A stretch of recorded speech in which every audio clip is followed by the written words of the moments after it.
Hello friends, welcome to my YouTube channel the web education. So friends, একটা গুরুত্বপূর্ণ এবং breaking news যেটা হয়তো তোমাদের অনেকেরই অপেক্ষা ছিল এবং অনেকেরই জানার বিষয় ছিল যে প্রাথমিকে যে ম্যাট 1594 এই মামলার অর্ডার কপিতে কি বলা হয়েছে। তো এখানে কিন্তু কিছু এমন গুরুত্বপূর্ণ তথ্য উঠে এসছে যেগুলো খুবই চাঞ্চল্যকর তথ্য, এবং এই তথ্যগুলো কিন্তু অর্ডার কপির মধ্য দিয়েই উঠে এসছে। এবং এর সাথে সাথে তোমাদের এটাও আমি বলবো যে 2018 সালে যখন সুব্রত তালুকদার মহাশয়ের বেঞ্চে অর্থাৎ ডিভিশন বেঞ্চে যে মামলা হয়েছিল কলকাতা হাইকোর্টে, যখন মামলাটা গড়ায় সেই মুহূর্তে 2014 সালের যে 6টি প্রশ্নভুল সেই অর্ডার কপির ভিত্তিতেই কিন্তু সুপ্রিম কোর্ট গত দু একদিন আগে যে রায় দিয়েছে সেই রায়টাকে কিন্তু মান্যতা প্রকাশ করেছে, অর্থাৎ কলকাতা হাইকোর্টের যে ডিভিশন বেঞ্চের রায় সেটাকে কিন্তু মান্যতা দিয়েছে। তো এখানে ঠিক ওই কথাটাই উল্লেখ করা হয়েছে যে কলকাতা হাইকোর্টের রায়কেই মান্যতা দিয়েছে। তো আমরা কিন্তু 2018 সালে যখন এই মামলাটা চলে, তোমরা হয়তো সকলে জানো যে 2014 সালের যে টেট প্রশ্নভুল 6টি মামলা, সেটা কিন্তু একদিকে ছিল 2014 টেট চাকরি প্রার্থীরা যারা হয়তো পাস করেনি তারা মামলা করেছিল, সাথে সাথে অপোজিটে ছিল 2017 সালে সেই মুহূর্তে 2017 টেট যারা বসছিল 2022-এর আগে আর কি, সেই মুহূর্তে যারা 24-এ নিয়োগ পেয়ে গেছে অলরেডি, তো তারা কিন্তু মামলাটা এতদিন ধরে চালাচ্ছিল এবং সেটা কিন্তু সুপ্রিম কোর্ট পর্যন্ত গিয়েছিল। তো 2018 সালে যখন এই মামলাটা ডিভিশন বেঞ্চে কলকাতা হাইকোর্টে ওঠে, তখন কিন্তু অনেক কিছু প্রশ্ন উঠে আসে এবং সেই ভিত্তিতে অনেক কিছু উত্তরও কিন্তু সেটা দেওয়া হয়, এবং যার রায়কে মান্যতা দিয়ে কিন্তু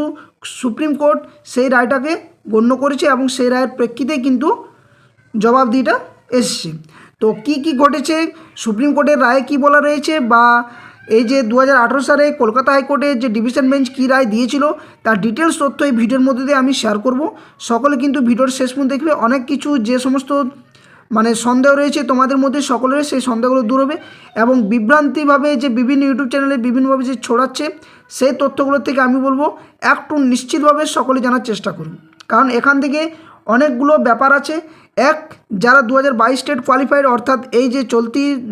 নিয়োগ হচ্ছে বা রিক্রুটমেন্ট যেখানে 13,421 শূন্য পদে নিয়োগ হচ্ছে, এখানে ক্ষেত্রে অনেকের প্রশ্ন উঠছে যে 2014 টেট চাকরি প্রার্থীরা বা যারা 6 নম্বর যে পাস করবে তারা আদৌ কি এই 13,421 শূন্য পদে নিয়োগে বসতে পাবে কি পাবে না, বা 6 নম্বর যারা অ্যাটেম্প্ট করেনি তারাও নাম্বার পাবে, নাকি যারা 6 নম্বর অ্যাটেম্প্ট করেছিল তারা নাম্বার পাবে, নাকি যারা কেস করেছিল পিটিশনার ছিল তারা নাম্বার পাবে। তো এই বিভিন্ন বিভ্রান্তমূলক তথ্যগুলো কিন্তু উঠে এসছে এবং সমস্ত বিষয়গুলো কিন্তু আমি শেয়ার করব, যেগুলো একদম নিখুঁত এবং সঠিক তথ্য তোমরা এখান থেকে পেয়ে যাবে। তো সকলে ভিডিওর শেষ পর্যন্ত দেখো, কেউ স্কিপ করো না। আর যারা চ্যানেল নতুন আছে অবশ্যই বলবো চ্যানেলটি সাবস্ক্রাইব করো। যে কোনো authentic news, case update, notification সংক্রান্ত তথ্য এই চ্যানেলের মধ্যে দিয়ে তোমরা পেয়ে যাবে। ভিডিওটি অবশ্যই বলবো পারলে সকলে লাইক করবে এবং বাকির সাথে শেয়ার অবশ্যই করবে। তো চলো প্রথমে আমরা দেখব যে সুপ্রিম কোর্ট যে রায়টি দিল সেটা কি, এবং তার সাথে সাথে যে কলকাতা হাইকোর্টের রায়টি বা কী ছিল 2018 সালে ডিভিশন বেঞ্চে যে রায় দিয়েছিল তার ডিটেলস তথ্য আমি শেয়ার করব। তো তোমরা এটা দেখতেই পাচ্ছ যে এটা যে মামলাটা সেটা তোমরা জানো যে কোর্ট নাম্বার 6 সুপ্রিম কোর্টের যে অর্ডার কপি সেটা এসছে আইটেম নাম্বার 37+61 দুটোর ভিত্তিতে কিন্তু এই মামলাটা আইটেম নাম্বার ছিল। এখানে তোমরা দেখতে পাচ্ছ যে 13/4/2023-এর ভিত্তিতে যে মামলা করা হয়েছিল সুপ্রিম কোর্টে তার অর্ডার কপি ভিত্তিতে এখানে দেওয়া হয়েছে, যেখানে দিব্যেন্দু কুন্ডু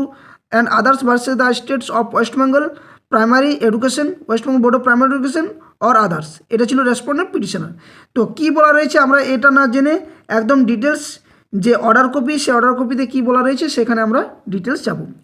এখানে দেখো অর্ডার কপিতে একদম ডিটেলসভাবে বলা রয়েছে কিছুগুলো জিনিস, আমি একদম ডাইরেক্ট বলছি।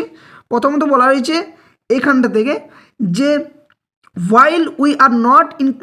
inclined to interfere with the impugned judgment and order in exercise of our jurisdiction under Article 136 of the Constitution of India in the questions of law raised by Mr. Jaideep Gupta, Land Senior Counsel appearing for the West Bengal Board of Primary Education, is kept open for being considered in an appropriate case. অর্থাৎ তোমরা সকলে জানো যে জয়দীপ গুপ্তা মহাশয় যিনি senior advocate ছিলেন, primary recruitment বোর্ডের তরফ থেকে তিনি লড়ছিলেন, সেখানে ওনার যে তথ্য বিষয়গুলো সেগুলো কিন্তু তুলে ধরা হয়েছে। সাথে বলা হয়েছে in the fact and circumstance of the case we direct that the West Bengal board of primary education shall implement the order on or before 4 months from today, অর্থাৎ যে সময় অর্ডার কপি দেওয়া হয়েছে সেই সময় থেকে 4 মাসের মধ্যে কিন্তু West Bengal board of primary education এই 4 মাসের মধ্যে কিন্তু তাদেরকে যে তালিকা বা যারা পাস করেছে তাদের কি কি ডকুমেন্টস রয়েছে বা হার্ড কপি বা তাদের প্রশ্নপত্রের যে ওএমআর কপি যা থাকুক না কেন, এখানে অবশ্যই কিন্তু পর্ষদের আগে জানিয়ে দিয়েছিল কলকাতা হাইকোর্টের ডিভিশন বেঞ্চে যে তাদের কাছে কোনো ওএমআর কপি সেরকম কোনো কার্বন কপি নেই, কিন্তু তাদের কাছে যে সমস্ত তথ্যগুলো রয়েছে সমস্ত কিছুটা ডিজিটাইজ করে সেই মুহূর্ত থেকে রাখা হয়েছে। তো তোমরা জানো যে 2022-এর পর থেকে কার্বন কপি দেওয়া শুরু হয়েছে প্রাইমারি বোর্ডের তরফ থেকে। এর আগে যতগুলো টেট হয়েছে অর্থাৎ 2017 টেট যে রিক্রুটমেন্টটা সেটা বা এর আগে 14 যা হয়েছে তাদের কিন্তু কোনো কার্বন কপি সেই মুহূর্তে দেওয়া হয়নি বা দেওয়া হতো না, কিন্তু পর্ষদ সরাসরি সাপেক্ষভাবে জানিয়ে দিয়েছিল যে কলকাতা হাইকোর্টে যে তাদের কাছে ডিজিটাইজ কপি করে রাখা হয়েছে। তাহলে ডিজিটাইজ কপিটা যদি তোমরা যদি একটু বোঝার চেষ্টা করো, আমি এটা সত্যিই একটা খুবই ভালো জিনিস আমি এটা জানলাম এবং এটা আমি যেহেতু এটা কাজের সাথে যুক্ত ছিলাম তাই বলতে পারছি। যেমন এসআইআর চলছে তো এনুমারেশন ফর্মগুলো যেগুলো তোমরা ফর্ম ফিল আপ করেছিলে, তো সেখানে যে এনুমারেশন ফর্মগুলো তোমরা যে সমস্ত তোমাদের বিএলও যারা ছিল তাদেরকে তোমরা জমা দিয়েছিলে তারা কি করেছিল সেটা ডিজিটাইজ আকারে সেটা অনলাইনে আপলোড করেছিল। ঠিক একইভাবে পশ্চিমবঙ্গ শিক্ষা পর্ষদ প্রাথমিক শিক্ষা পর্ষদ তরফ থেকে জানানো হয় এই বিষয়টা যে তাদের কাছে কোনো হার্ড কপি না থাকলেও তাদের ডিজিটাইজ করে যে কপি সেটা কিন্তু রাখা রয়েছে, অর্থাৎ যেহেতু 12 বছর অলরেডি অতিক্রম করেছে কিন্তু তাদের কাছে এই কপিটা রয়েছে। তো এই ভিত্তিতে কিন্তু কলকাতা হাইকোর্টে সেই মুহূর্তে বিষয়টা তুলে ধরা হয়েছিল পর্ষদ তরফ থেকে, এবং যেহেতু এই মুহূর্তে সুপ্রিম কোর্টে দাঁড়িয়ে সেটার যে অন রেকর্ড রয়েছে তাহলে এগুলো তো মিথ্যা কথা বলে যাবে না এই মুহূর্তে, তার জন্য তারা সম্পূর্ণভাবে এই ডিজিটাইজ কপি আকারে আমার যেটা মনে হচ্ছে যতদূর যে 4 মাসের মধ্যে তারা সেই আকারে তালিকা প্রকাশ করবে। এবং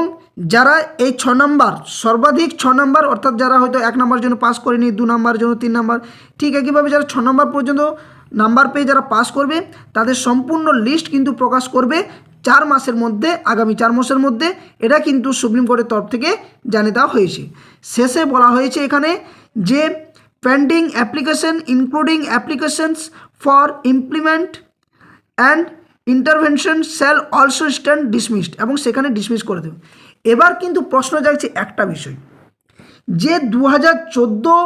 রিক্রুটমেন্ট 2014তে যারা এই 6 নম্বর পেয়ে পাস করবে, যারা 6 নম্বর পেয়ে পাস করবে তারা কি এই 13,421 শূন্য পদে বসতে পাবে? তো দেখো অনেকে বলবে বসতে পাবে, এটা নিয়ে কেস হবে আর হবে, কিন্তু একটা জিনিস এটা সম্পূর্ণভাবে পর্ষদের উপরে ডিপেন্ড করছে, কারণ অর্ডার কপিতে কোনো কিছু বলার নেই। এবং এটা নিয়ে অর্ডার কপি বিষয়ে যখন পর্ষদের তরফ থেকে যিনি অ্যাডভোকেট ছিলেন তিনি বারবার সুপ্রিম কোর্টের বিচারকদের সামনে এটা তুলে ধরার চেষ্টা করেছেন যে আরও এর কিছু ক্লিয়ার যে তথ্য বা ডাটা সেটা কিন্তু দেওয়া হোক, কিন্তু কোনোভাবে ক্লিয়ার অর্ডার কিন্তু দেওয়া হয়নি, শুধুমাত্র ডিসমিস করেছে এবং আগামী 4 মাসের মধ্যে তাদেরকে 6 নম্বর দিয়ে তালিকা প্রকাশ করতে বলা হয়েছে। এবং রিক্রুটমেন্টে অংশগ্রহণ কথা অবশ্যই হবে, যেহেতু যারা পাস করবে তাদের রিক্রুটমেন্টে অংশগ্রহণ পরবর্তী ক্ষেত্রে করবে, কিন্তু নতুন রিক্রুটমেন্টে অংশগ্রহণের নিয়ে কোনো কিছু বলা হয়নি।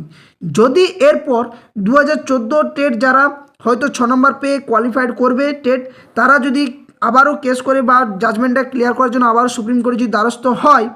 সেক্ষেত্রে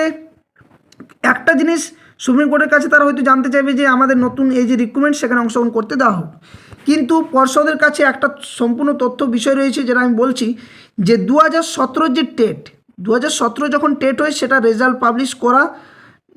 টেট হয়ে রেজাল্ট পাবলিশ করা বা ইন্টারভিউ যখন প্রসেস সেটা কিন্তু তোমরা জানো যে 2022-23-এর মধ্যে কিন্তু হয়েছিল,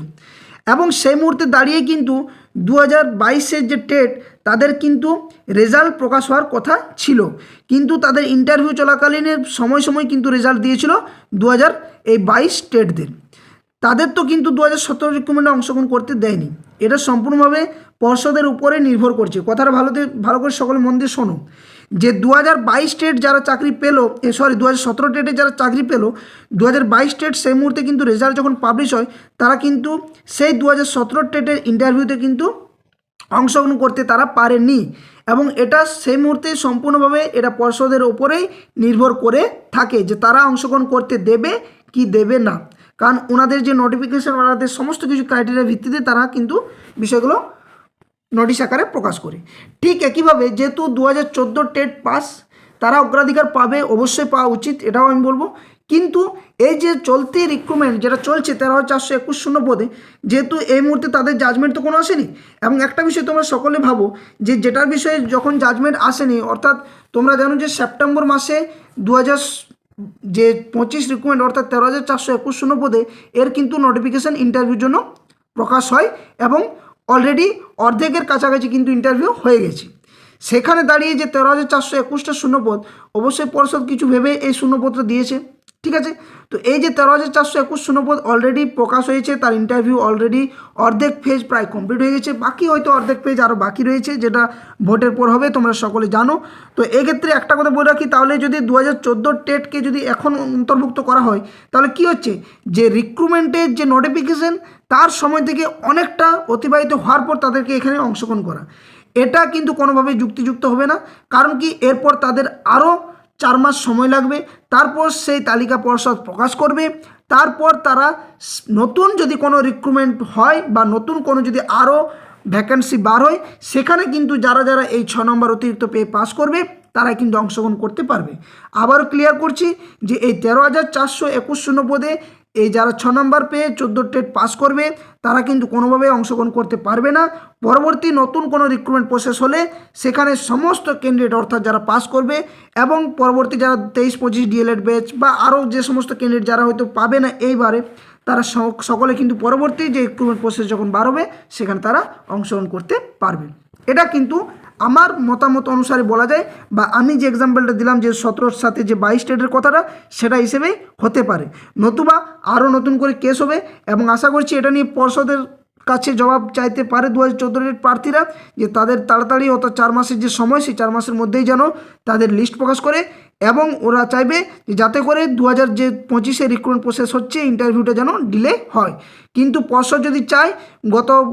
এই ভোট বা ইলেকশনের পরে যদি পর্ষদ চায়, তাহলে 15 থেকে 1 মাসের মধ্যেই কিন্তু তারা চাইলে এই রিক্রুটমেন্ট প্রসেসটাকে সম্পূর্ণভাবে ইন্টারভিউ প্রসেসটা কমপ্লিট করতে পারবে। এখন দেখার বিষয় যে ইন্টারভিউ প্রসেসটা কতদিনে কমপ্লিট করে, তবে এটা নিয়ে কোনো দ্বিমত নেই। পরবর্তী ক্ষেত্রে যদি কোনো কেস হয় তো হতেই পারে, সেটা আলাদা ব্যাপার, কারণ প্রাইমারির ক্ষেত্রে কেস হওয়াটা একটা গুরুত্বপূর্ণ কোনো বিষয় নয়, এটা হয়েই থাকে। এবার তোমাদের একটা বিষয় আমি শেয়ার করব, যে তোমরা জানো যে 2018 সালে একটা যে কলকাতা ডিভিশন বেঞ্চে যে কেস হয়েছিল, সেই মামলাটা আমি তোমাদের সামনে একটু দেখাই। তো এটা হচ্ছে তোমরা দেখতে পাচ্ছ the high court at Kolkata civil appeal হিসেবে যেটা ছিল, সেখানে ছিলেন অনারেবল জাস্টিস সুব্রত তালুকদার এবং অনারেবল জাস্টিস সুপ্রতিম ভট্টাচার্যের বেঞ্চে ম্যাট 1594 যে 2018 সালে যে অ্যাসাইন মামলাটা, সেটা আমি তোমাদের সামনে একটু তুলে ধরছি। শেষ কয়েকটা লাইন, যেখানে একটা বিষয় সন্দেহ সকলে থাকবে যে কারা এই 6 নম্বর পাবে এবং কারা পাবে না, এটা নিয়ে কিন্তু একটা প্রশ্ন থাকছে। তো আমি যদি একদম তোমাদের শেষের একটা পেজে যেখানে অর্ডার কপিটাতে দেওয়া রয়েছে, একদম ডিটেলসভাবে বলা রয়েছে, একটু তোমরা সকলে দেখে নাও কি বলা হচ্ছে। দেখো, this court is also of the considered view that none shall be prejudiced and or interse performance of any examine wise others shall not be affected in the event all the candidates are granted 6 marks against the 6 wrong question। অর্থাৎ এখানে বলা হয়েছে যে all the candidates granted 6 marks against 6 wrong question, অর্থাৎ 6 marks তারা সকলে পাবে যারা ক্যান্ডিডেট ছিল, অর্থাৎ যারা এই পরীক্ষাতে বসেছিল সকলে। এখানে দেখো নিচের একটা লাইন দেওয়া রয়েছে, এখানে বলা রয়েছে যে অর্ডার কপিতে আরও, the secretary of the West Bengal board is thus directed to award marks to all the examinees irrespective of whether they have attempted the wrong question or option in the key answer of the JGB, অর্থাৎ যে JGB question booklet ছিল series or not. অর্থাৎ এখানে বলা হচ্ছে যে 2014 টেটে যে booklet number series ছিল জে, জি এবং বি, এই সিরিজ নাম্বারের মধ্যে যারা অ্যাটেম্প্ট করেছে তারা এবং তারা অ্যাটেম্প্ট যারা করেনি তারাও, অর্থাৎ সকলেই কিন্তু এই নাম্বার, আমি যদি ভুল না হয় তাহলে সম্ভবত এটাই বলতে চাইছে যে to awards marks to all the examinees irrespective of whether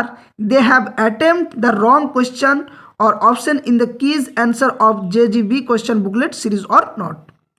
এখানে বলেছে this order shall not however affect steps taken so far by the board or already in the process of being taken by the board in respect of TET 2014 অর্থাৎ 2014 টেটে যারা পরীক্ষাতে বসেছিল সেখানে division বেঞ্চে Kolkata division বেঞ্চে রায়টি দিয়েছিল যে পর্ষদ সকলকে যে সমস্ত এক্সামিনার যারা বসে এক্সামাইন্স যারা বসছিল তাদের সকলকেই কিন্তু এই নাম্বার দিতে হবে যে বুকলেট সিরিজ ছিল JGB নাম্বারের, সেখানে সকলকেই কিন্তু এই নাম্বার অ্যাটেম্প করুক চাই না করুক যারা বসেছিল তারা সকলেই পাবে। কী কারণে পাবে একটু বলে দিই বিষয়টা। দেখো এটা কিন্তু পর্ষদের ভুল বা যারা প্রশ্নপত্র তৈরি করেছে তাদের ভুল, এখানে যারা পরীক্ষা দিচ্ছে তাদের তো ভুল নয়। এবার হতে পারে সৌন্দর্যকে এটা হয়, কিন্তু দেখবে তোমরা হয়তো যদি ভুল থাকে এটা কি হয় যে যদি ভুল থাকে তাহলে তাদেরকে তারা অ্যাটেম্প করুক চা না করুক তাদেরকে কিন্তু এই নাম্বারটা সম্পূর্ণভাবে দেওয়া হয়। এবং এটা অনেক পরীক্ষাতে তোমরা যারা পরীক্ষা দিচ্ছ বা দাও তারা সকলে জানো যে এখানে তারা সকলে কিন্তু নাম্বারটা পায়। তো এই ভিত্তিতেই কিন্তু কলকাতা হাইকোর্টের ডিভিশন বেঞ্চ সেই মুহূর্তে কিন্তু এই রায়টি দিয়েছিল 2018 সালে যখন 2014 টেটের প্রশ্নভুল মামলা কেসটি গড়ায়। এবং আরেকটা বিষয় বলে কি এই যে এই অর্ডার কপি 2018 সালে যে অর্ডার কপি এই ভিত্তিতেই কিন্তু সুপ্রিম কোর্ট অর্ডারটা দিয়েছে, আর এই ভিত্তিতেই কিন্তু সুপ্রিম কোর্ট চাইবে যে সকলেই তাহলে 6 নম্বর পাবে যারা এই পরীক্ষাতে বসেছিল বা অংশগ্রহণ করেছিল। তো এই ছিল মূল মোদ্দা কথাগুলো যেগুলো তোমার সামনে শেয়ার করলাম, 3-4টা কথা, যেটা হচ্ছে চলতি নিয়োগে 2014 টেট পাস কি বসতে পাবে কি পাবে না, 6 নম্বর কারা পাবে যারা অ্যাটেম্প করেছিল তারা নাকি সকলে, এবং কতদিনের মধ্যে লিস্ট প্রকাশ হবে, অর্ডার কপিতে কি বলা হলো সুপ্রিম কোর্টে, তার ডিটেলস তথ্যটা তোমাদের সামনে আমি শেয়ার করলাম। যদি ভিডিওটি ভালো লাগে এবং এখান থেকে যদি কোনো ডাউট থাকে অবশ্যই কমেন্ট বক্সে কমেন্ট করতে পারো, কিন্তু যদি ভিডিওটি ভালো লাগে অবশ্যই ভিডিওটি লাইক করবে, বাকি সাথে শেয়ার করবে, আর যারা চ্যানেলে নতুন আছে অবশ্যই বলবো চ্যানেলটি সাবস্ক্রাইব করে পাশে থাকা বেল নোটিফিকেশন করবে। এই ধরনের সমস্ত গুরুত্বপূর্ণ নিউজ নোটিফিকেশন আপডেট তথ্য তোমাদের সামনে যথাসময়ে একদম অর্থনৈতিকভাবে শেয়ার করা হয়। ভিডিওর ডেসক্রিপশন বক্সে official Telegram channel link, official Facebook পেজের লিঙ্ক দেওয়া রয়েছে, ওখানে সকলে যুক্ত হয়ে যাবে। ওখান থেকে যে কোনো ধরনের এই যে কেস আপডেটগুলো দেওয়া হচ্ছে তার সম্পূর্ণ তথ্য শেয়ার করা হয়ে থাকে। সকলে সুস্থ থাকো, ভালো থাকো, প্রিপারেশন নাও, পড়াশোনা করো। ধন্যবাদ, জয় হিন্দ।